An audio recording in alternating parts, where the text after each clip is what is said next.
Կաշառակեր են ավելի քան կես միլիոն քաղաքացիները, որոնք իրենց քվեն տվել են ընդդիմությանը։ Նիկոլ Փաշինյանն էր ընդդիմության ընտրազանգվածին կաշառված անվանել։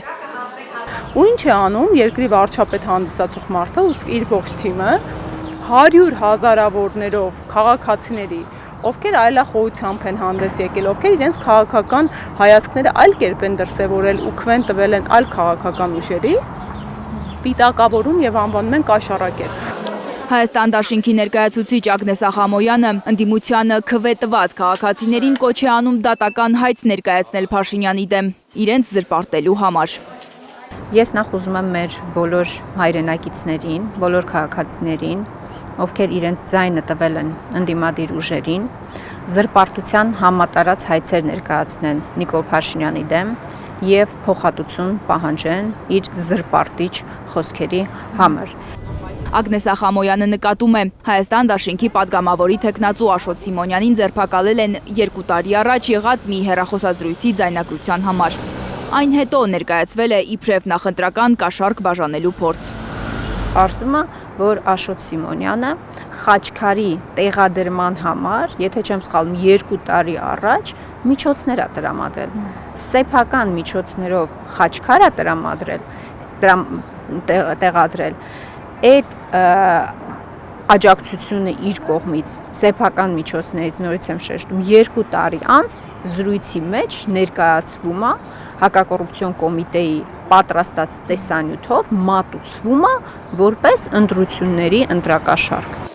Օրենքով պետք է արգելել այն քաղաքական ուժերի մասնակցությունը ընտրություններին, որոնք ընտրակաշառք են բաժանել։ Հակակոռուպցիոն կոմիտեի նախագահն այսօր այսպիսի առաջարկ է արել արդարադատության նախարարին։ Ընդդիմադիր պատգամավորն իր խոսքով ավելի լավ առաջարկ ունի։ Շատ են երկար-բարակ մտածում, կարող է հակակոռուպցիոն կոմիտեն հորդորել արդարադատության նախարարությանը միանգամից օրենքի նախագիծ մշակել, բերել ազգային ժողով, որ առաջիկա ընտրություններին կարող է մասնակցել միայն Նիկոլ Փաշինյանը եւ իր սատերիտ ուժերը։ Կարծում եմ դա ավելի երևի ազնիվ կլինի եւ ես հուսում եմ, որ մեր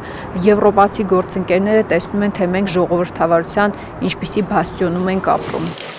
Չնայած ընտրաշավի ընթացքում հակակոռուպցիոն կոմիտեն լրահոսը լցնում էր ընտրակաշառք տալ ստանալու աղմկոտ գործերի մասին տեղեկություններով, մինչև այսօր դատական վճիռ չկա, թե որևէ մեկը ընտրակաշառք է տվել կամ վերցրել։ Չկա գեթ 1 դատական ակտ, որը կհաստատեր, որ ուժեղ Հայաստանի կողմից կաշառք է բաժանվել, իսկ մեր երկրում ինչքանով տեղյակ եմ, անմեղության կանխաբարկացը որևէ մեկը չի չեղարկել, իսկ մարդիկ անմեղ են համարվում, քանի դեռ մեղավորությունը հաստատող դատական ակտ ուժի մեջ մտած չկա։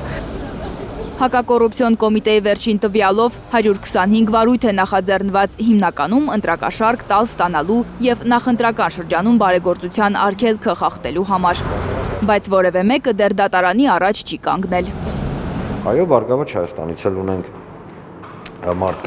մարդիկ, ում չգիտեմ ինչ ձայնագրություններով հա տենց որոշել են, որ ընտրակաշառքը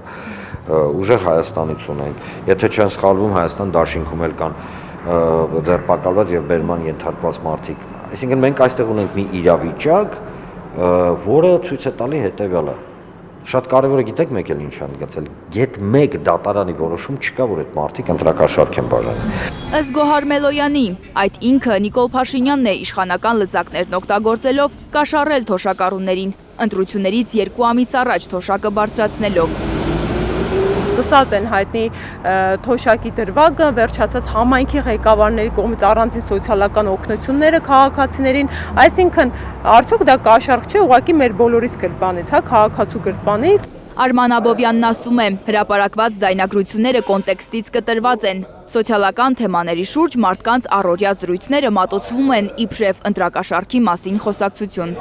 Գեթ չկա մեկ ձայնագրություն, որտեղ ակնհայտ փաստ կա։ Հա, մարդիկ շո գումարներից են խոսում, բայց ներողություն, յուրաքանչյուր